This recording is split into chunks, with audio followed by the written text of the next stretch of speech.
Hi, I'm Joe, and welcome to my studio. Today we're going to be taking a look at some theory, particularly the circle of fifths. Now, the circle of fifths should be introduced, in my opinion, from an early stage in a student's piano studies. It will help them mentally organize theoretical concepts and will be pivotal in helping them remember key signatures, that is, what notes are sharp or flat in various keys. Now, I know there are visual charts out there of the circle of fifths that are arranged in an actual circle, okay? And they show all the sharp keys, all the flat keys, enharmonic respellings, all of it. Okay? And I encourage you to find those and study those and be aware of those charts. They can be very informative and helpful. However, today I want to show you how I go about explaining the circle of fifths to my students. My approach is a bit more concise and streamlined. So I'm going to pull up a graphic here in just a second as I explain all this.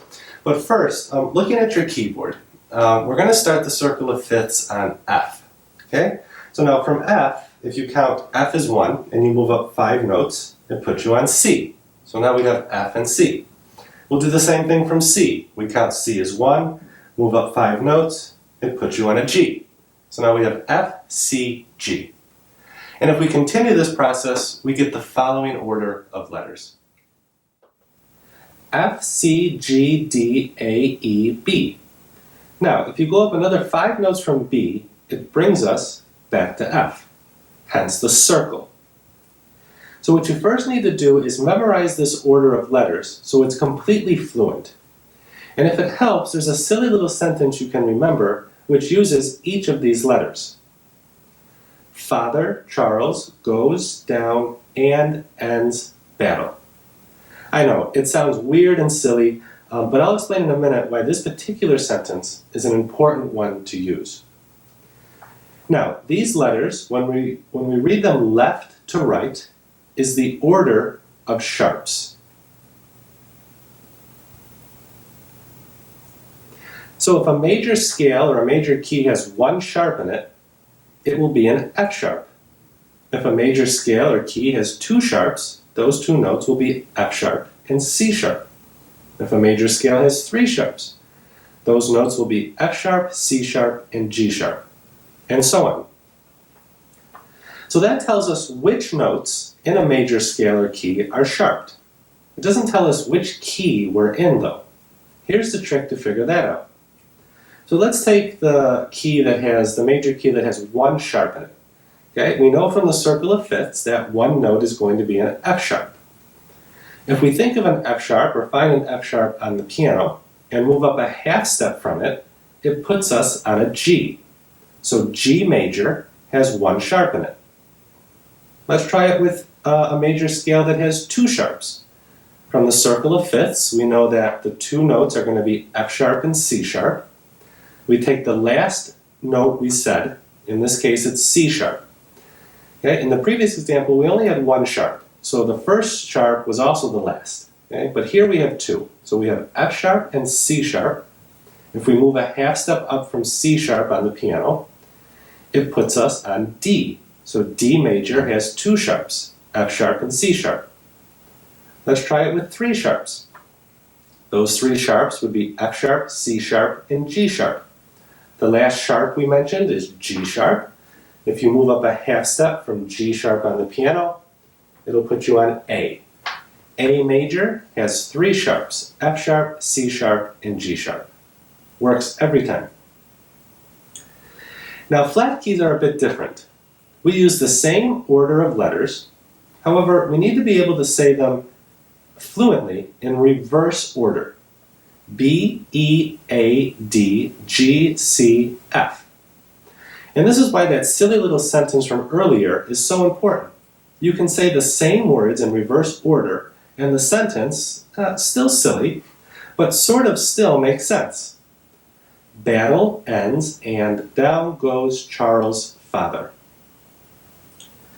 And when we read right to left like this is the order of flats. So, if a major key has 1 flat in it, that note that gets the flat is going to be B flat. If a major scale has 2 flats, those notes will be B flat and E flat. 3 flats will be B flat, E flat, and A flat, and so on. Now the way we figure out which major key that these flats belong to is a bit different than how we did it for the sharps, but it's just as easy. The trick here is to move one letter to the right of the last flat you said, and that will be the major key. So for example, if a major scale has 2 flats in it, we know from the circle of fifths that those notes will be B flat and E flat. Now, if we move one letter to the right in the circle of fifths from the last flat we said, which was E flat, it'll put us back on B flat. So B flat major has 2 flats, B flat and E flat. Now you notice there's 3 letters highlighted there in red, but notice the first and last are the same, so those only count as 1. Let's try it if we have 3 flats. We know from the circle of fifths that the 3 flats will be B flat, E flat, and A flat. The last flat we just mentioned is A flat. We move 1 back to the right. It puts us on E flat. So E flat major has 3 flats, B flat, E flat, and A flat. Now the only little tricky thing to remember with this is that if there's only 1 flat, that flat would be B flat. Okay, now if we move 1 to the right, it doesn't put us on anything, right? But you have to remember this is a circle. So it's actually putting us all the way back to the first one, the F. And the only thing you need to be cautious of is not to include the flat in this answer. So we need to get rid of the flat. And if we have 1 flat in the key, in the major key, then the answer is F major scale. So, watch this video a couple of times if you need. Pause it, make notes, internalize it. Memorize that silly little sentence about Father Charles, and be able to say it forward as well as backwards. Okay? And then you just have to remember the 2 little rules. For sharps, take the last sharp you mentioned in the circle of fifths, move up a half step from there, and that's the major key.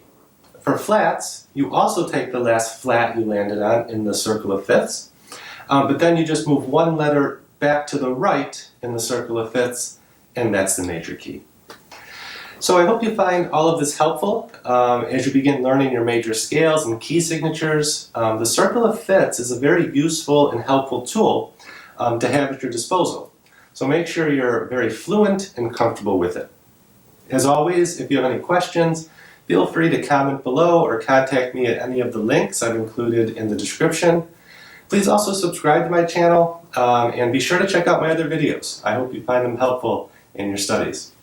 Till next time, I wish you all the best in your practice.